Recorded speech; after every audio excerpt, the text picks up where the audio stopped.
Here I have Realme C25s, and today I'm going to show you how to set this device up. So firstly, you will have to select the language.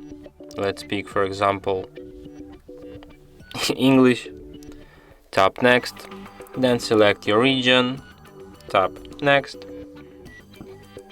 then agree with Realme smartphone user agreement, tap next. Then you have to remove ticks from here and tap next. Then you can connect to the Wi-Fi, but if you don't have any open Wi-Fi network around, you can just skip this step and do this later. Then you have to remove ticks from here, agree with Google's terms of service and privacy policy.